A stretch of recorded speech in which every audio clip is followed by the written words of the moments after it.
Mayotte, effectivement, touchée par le cyclone Chido. 11 morts ce matin. La dévastation sur l'archipel de l'océan Indien. Est-ce qu'à ce stade, vous jugez la réponse de l'État, la réponse gouvernementale suffisante ? Écoutez, nous jugerons. Je crois qu'il y a eu une réunion de crise tout de suite. Les ministres concernés se sont réunis et ont parlé de l'action. Nous espérons que l'État jouera son rôle. Ce sont des moments où on doit être solidaire de la population. L'ensemble des services de l'État se tient pour porter secours à nos compatriotes mahorais. J'ai eu, et je pense le Premier ministre aussi, à plusieurs reprises, le Président de la République qui se tient heure par heure aussi informé de la situation. Est-ce que vous avez un problème ? Je vais laisser le ministre de l'Intérieur répondre à vos questions, si vous voulez bien. Je dois...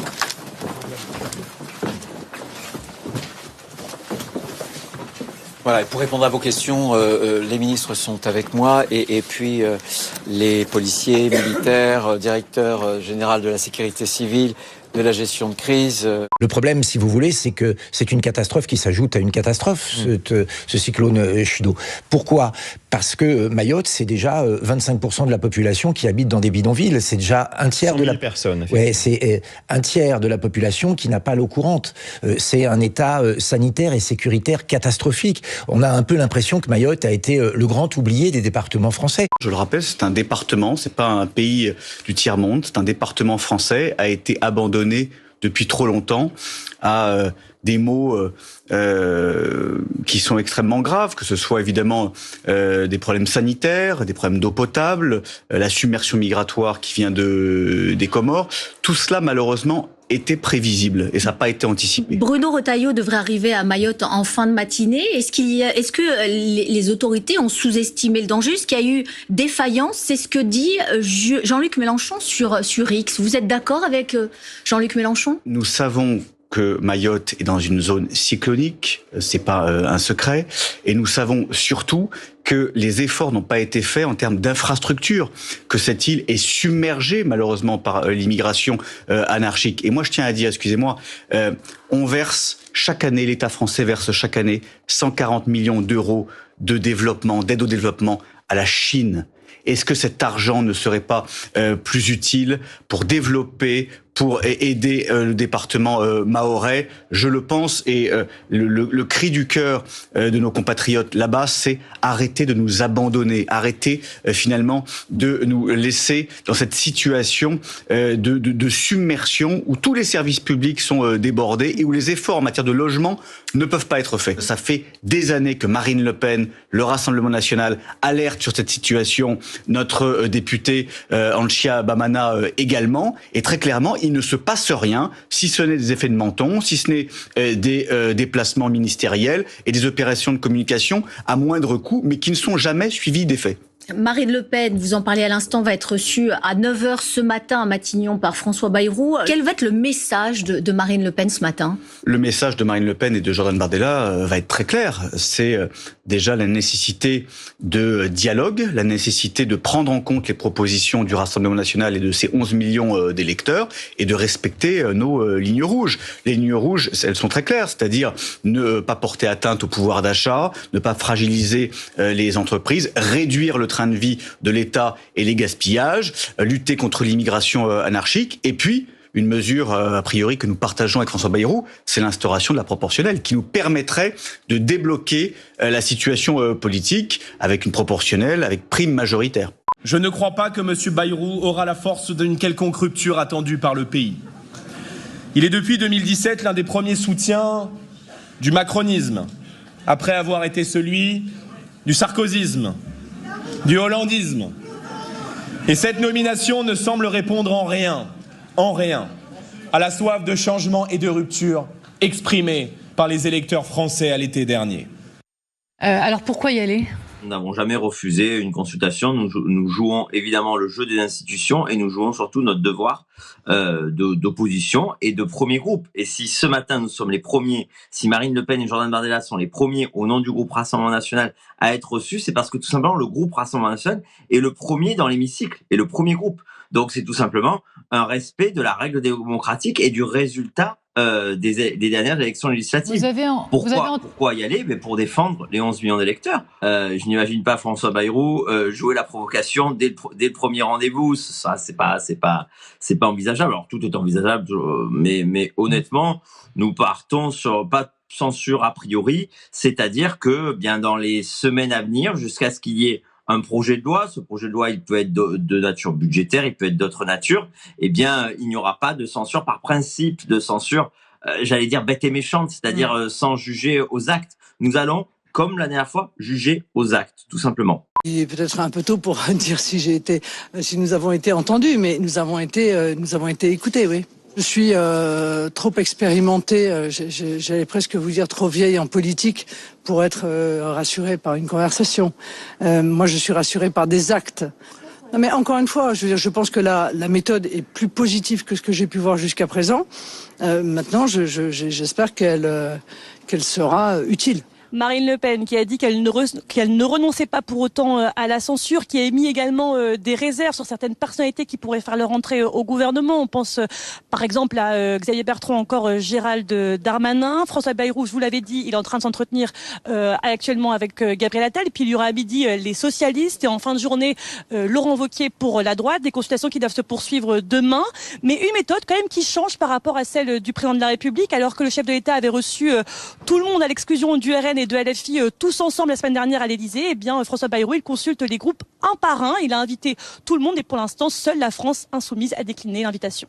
On n'est pas a priori négatif, voilà, on va juger un arbre à ses fruits, comme on l'a fait avec Michel Barnier. On espère simplement, évidemment, que M. Bayrou soit plus fin négociateur que n'aura été Michel Barnier, et qu'il écoute, évidemment, les 11 millions d'électeurs que nous représentons. Mais effectivement, il a commencé en tendant la main, j'allais dire, au groupe que nous sommes, puisqu'il a reçu hier Marine Le Pen et Jordan Bardella, ce qui nous paraissait... premier, parce que premier groupe de l'Assemblée. Exactement. Vous avez censuré Michel Barnier, vous tenez prêt à censurer François Bayrou dans quelques semaines? On est prêt à censurer un budget qui effectivement n'indexerait pas les retraites sur l'inflation, ce qui, je le rappelle, avait été une promesse de campagne à la fois de Gabriel Attal et alors même pour le coup, c'est DLR. fait. Les retraites vont être revalorisées automatiquement au 1er janvier faute de budget. Donc là, vous êtes sauvé par le mécanisme de calcul. Mais non, pas du tout. C'est grâce à nous. C'est parce que nous avons censuré le gouvernement. Ah bah oui, pas grâce à François Bayrou, en l'occurrence, qui arrive seulement et qui n'a encore pris aucune décision. Je pense profondément qu'on s'est trompé.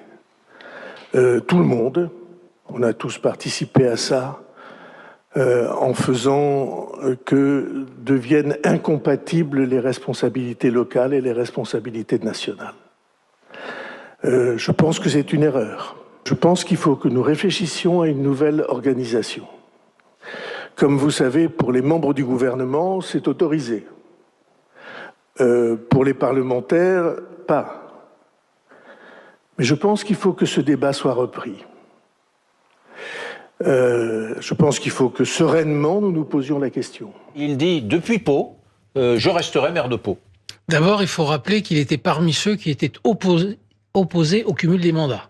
Donc ce soir, il dit qu'il s'est trompé. À polémiquer en cette période, c'est pas forcément à propos. Après, juridiquement, il a le droit. Juridiquement, il a le droit. La vraie question, c'est c'est à lui de se la poser, c'est pas à moi d'y répondre. Est-ce qu'il aura le temps d'être maire de Pau, président, je crois, de l'agglomération, et en même temps Premier ministre. Moi, ce que j'appelle pour le Premier ministre, c'est de se poser lui-même la question, et si jamais il se rend compte dans les semaines à venir qu'il n'y arrive pas, il aura, je pense, je l'espère, l'intelligence de se dire qu'il se met en retrait, qu'il laisse ses équipes d'adjoints, ses services faire le travail, et il reviendra à sa place si éventuellement, très rapidement ou peu, ça on ne sait pas encore, il doit y revenir. Mais aujourd'hui, je pense que s'il en a la capacité, c'est à lui de se poser la question. Mais je l'appelle quand même à dire que la priorité, ça sera les sujets nationaux, et la priorité, ça sera quand même la nation. Ça a été très bien dit par notre politologue. Aujourd'hui, on est dans une période qui est une des pires, je pense, de la Ve République, une des plus complexes, et je pense qu'un Premier ministre ne pourra pas être Premier ministre à mi-temps. Et voilà ce qu'elle dit. Je me prépare à une présidentielle anticipée par précaution, compte tenu de la fragilité d'Emmanuel Macron, du peu de levier institutionnel qui lui reste. Sa situation est très fragile. Elle dit aussi dans cette interview, il y a beaucoup de raisons qui pourraient pousser Emmanuel Macron à mettre fin à son mandat. Et elle ajoute aussi, Emmanuel Macron, c'est fini ou presque. Mon propos n'a pas vocation à être cruel, c'est une réalité institutionnelle. Alors, Elle a déjà dit qu'elle se préparait à une présidentielle anticipée, mais cette fois, c'est pas pareil quand même. Elle y va fort, là. Déjà, alors on va passer les sondages. 82% d'opinion défavorable pour Emmanuel Macron, mais peu importe. Dans la situation de crise politique que l'on connaît, c'est ce que Marine Le Pen dit à la presse, nous dit en réunion de groupe. Il y a 3 possibilités. Un remaniement, bon, de toute façon, il n'y a même pas de gouvernement, donc c'est pas la peine. Une dissolution, c'est pas possible avant l'été prochain. Donc il y a une dernière option. Encore une fois, on n'appelle pas à la démission, contrairement à d'autres d'Emmanuel Macron, mais la question qui se pose, et Marine Le Pen a souvent cette formule, est-ce que à terme il pourra rester ? La France Insoumise, Sébastien Chenu, a dénoncé un naufrage hier à l'Assemblée. Et vous, est-ce que les justifications du Premier ministre, et plus largement d'ailleurs, ce premier face-à-face avec les députés, vous a convaincu ?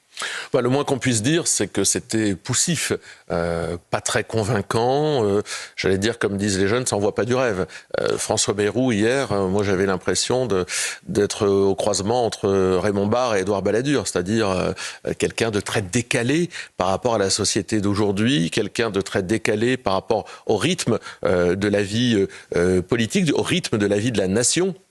Et pour le coup, c'est vrai que François Bayrou, parlant de Mayotte comme n'étant pas dans le territoire national, ou François Bayrou préférant le conseil municipal de Pau à une réunion entière de suivi de cette dramatique crise à Mayotte, c'est pas tout à fait ce qu'on attend d'un Premier ministre. Moi, je ne veux pas l'accabler, il prend ses marques, mais on sent bien que ça va être compliqué. Si François Bayrou croit d'ailleurs qu'il est là pour mener la politique du MoDem, il se trompe. Il est là pour construire au mieux un budget pour 2025, mais pour le reste, on n'attend pas grand-chose de lui. Et à partir du moment où la machine se bloque, où la France ne peut plus se réformer, ne peut plus avancer, eh bien, il faut que le président de la République en tire les conséquences. Et je pense même, je vais vous dire, Sonia Mabrouk, que ce ne sont pas les oppositions qui demanderont ou qui feront partir Emmanuel Macron. Ce sont ses propres amis, ceux qui l'ont fait élire, des milieux économiques, des milieux politiques, qui lui diront à un moment, ça suffit, les dégâts, on arrête les dégâts. Quand on voit la façon dont il s'est fait humilier, et dont la France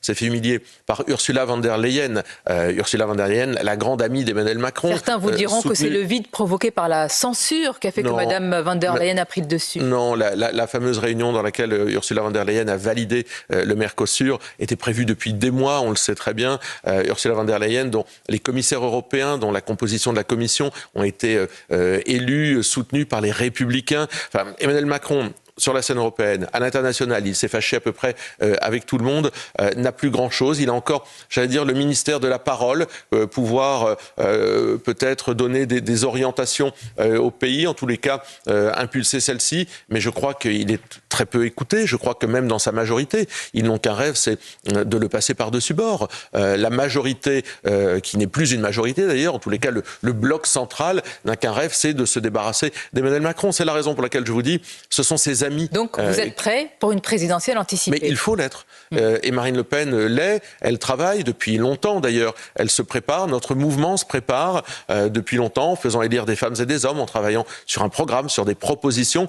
Nous prenons au sérieux la situation du pays. La lettre d'invitation est donc partie hier de Matignon. Lettre destinée aux chefs de parti, aux chefs de groupe, pour les inviter à 14h pour un grand raout du côté de Matignon. Les chefs de tous les groupes et de tous les partis, sauf ceux de LFI et du Rassemblement national. Vous réagissez comment, vous, ce matin ? Écoutez, c'est pas moi qui suis chafouin, comme vous avez dit, c'est les Françaises et les Français, 11 millions d'électeurs qui ont choisi le Rassemblement national massivement, qui voulaient une rupture politique et qui découvrent que M. Bayrou fait les mêmes erreurs que M. Barnier, qui faisait les mêmes erreurs que M. Macron, c'est-à-dire d'un jour à l'autre, le Rassemblement national est invité, puisque Marine Le Pen et Jordan Bardella ont longuement été reçus par M. Bayrou. On a cru à une ouverture, on a cru à un respect et à du dialogue. Quelques jours après, c'est l'inverse. Et c'est particulièrement scandaleux dans le contexte de la tragédie de Mayotte, qui est longuement évoquée dans cette lettre, puisque vous savez que les Mahorais ont largement choisi, depuis longtemps, le Rassemblement national pour les représenter. Nous avons une députée sur 2. Ouais. Et surtout, Marine Le Pen est très majoritaire sur cette île. Il a une formulation un peu différente. Il dit « J'invite les chefs de parti et de groupes qui ont déjà exercé des responsabilités dans le passé dans le cadre de la Ve République ». Est-ce que vous n'avez pas l'impression qu'il a un petit peu louvoyé en reprenant cette expression-là ? Mais c'est très hypocrite, mais en même temps, ça veut tout dire. C'est-à-dire qu'il veut réunir ceux qui ont échoué. Parce que, effectivement, ni Marine Le Pen, ni Jordan Bardella n'ont créé 1 centime des 3 000 milliards de dettes qui accablent notre pays. On l'a compris à travers cette lettre dont nous avons eu connaissance, envoyée par François Bayrou aux différentes composantes de la vie politique française. Vous n'êtes pas invité. J'avais cru comprendre qu'il y avait des relations assez apaisées entre François Bayrou, le Rassemblement national et Marine Le Pen, mais vous n'êtes pas invité, vous le RN, demain à cette grande réunion de concertation à Matignon à 14h pour jeter sur la table les bases d'un travail en commun entre les partis. Bon, d'abord, je suis rassuré de savoir que c'est à Matignon, parce que je savais pas si c'était à Pau, au conseil municipal, ou à Matignon. Donc, c'est à Matignon, première nouvelle, tant mieux. Ensuite, vous savez, demain, c'est la réunion de tous les losers de la 5e République. J'ai lu la lettre de monsieur Bayrou. Il convie demain les partis de droite, du centre et de gauche qui ont mené la France dans le chaos budgétaire, dans le chaos sécuritaire, dans le chaos migratoire, dans le chaos total que connaît aujourd'hui notre pays. Il parle de la Nouvelle-Calédonie et de Mayotte. C'est exactement tous ces partis qui ont perdu ces territoires de la République française et qui les considéraient comme des sous-territoires. Donc vous voyez, on n'a vraiment pas de leçon à recevoir de ces partis qui aujourd'hui ne correspondent plus aux attentes des Françaises et des Français. Et je trouve qu'effectivement, Marine Le Pen, évidemment, a raison. C'est une convocation des partis qui ont mené la France dans le mur. Et je pense qu'on peut pas s'en féliciter. Malheureusement, à mon avis, on va recommencer avec les mêmes dans ce nouveau gouvernement. Ouais. Et en même temps, pourquoi il vous inviterait finalement alors que ces dernières heures, on a entendu à nouveau des membres du Rassemblement national fixer leur ligne rouge comme ils l'ont fait avec Michel Barnier. Si par exemple Sébastien Chenu qui disait il y a encore quelques heures, pour moi si Xavier Bertrand fait partie du gouvernement, c'est une fin de non-recevoir. Chacun reproduit les mêmes erreurs finalement. Ah non, c'est surtout que M. Macron et son nouveau Premier ministre recommettent les mêmes bêtises. On a dit que M. Bertrand ne voulait pas dans un gouvernement, encore moins comme Premier ministre, parce qu'il insulte nos électeurs et il ne respecte pas notre parti.